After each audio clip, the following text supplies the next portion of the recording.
Well, YouTube, another quick update before the weekend here. So this is Scott here, Reef Addict. I've done a few upgrades and I'm really excited about what I've done in designing my tank again. So please take a look and keep subscribing, and I appreciate all the support. So I recently purchased a Reef Octopus NS-80 for my Innovative Marine Fusion 10-gallon.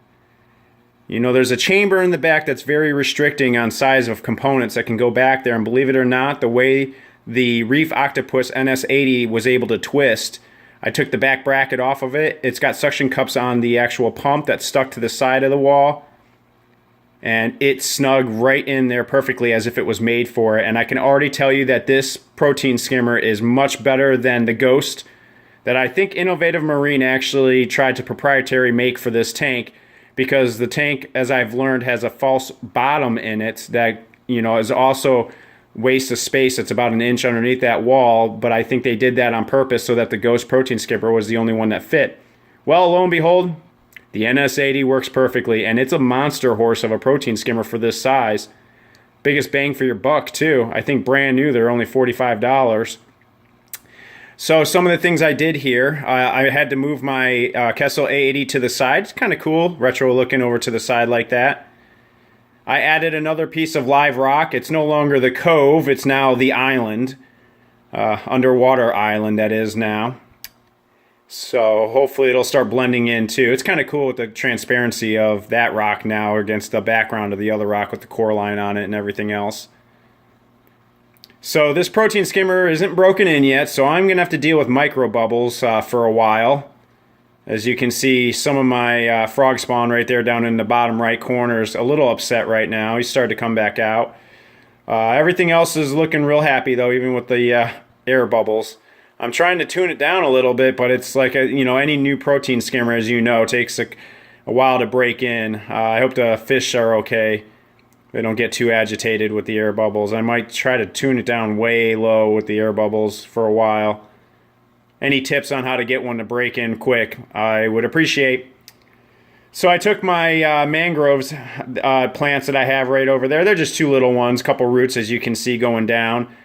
And I took them out of the back chamber since now the protein skimmer's there.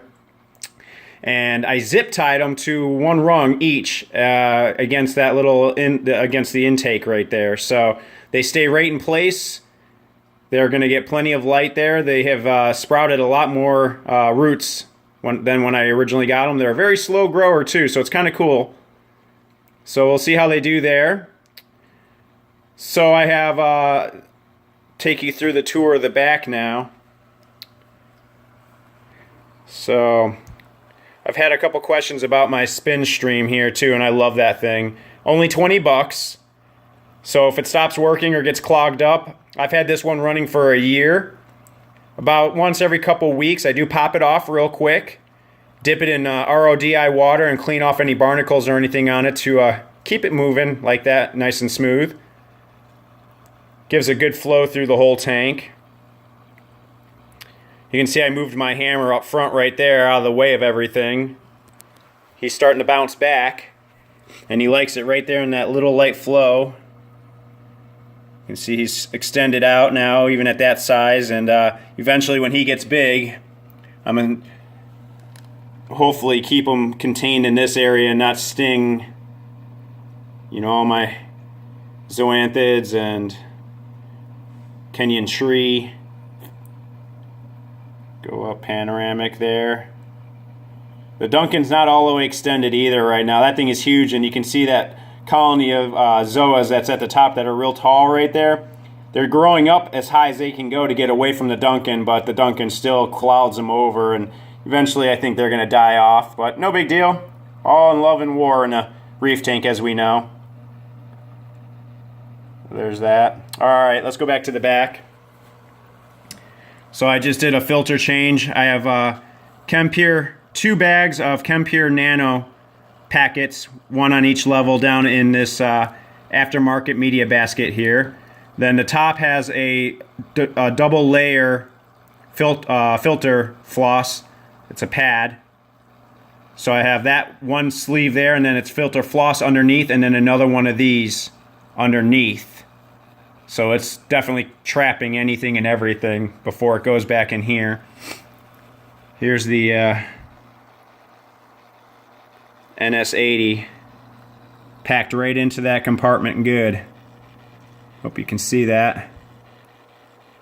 You can see there the airline. So what I'm going to have to do for this, there is an overflow valve that's on the side of the NS-80 that you can see right there, and it drips excess water out. Sorry for the glare, it's having a tough time focus. There we go.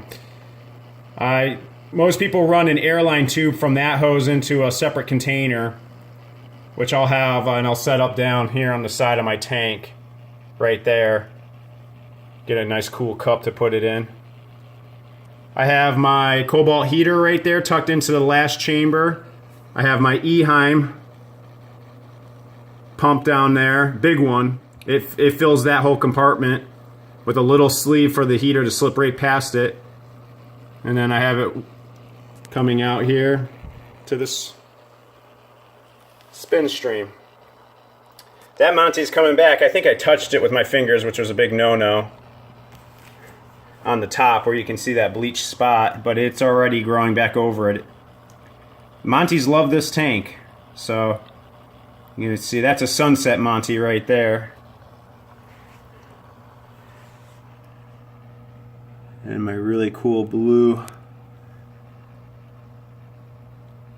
Show you here.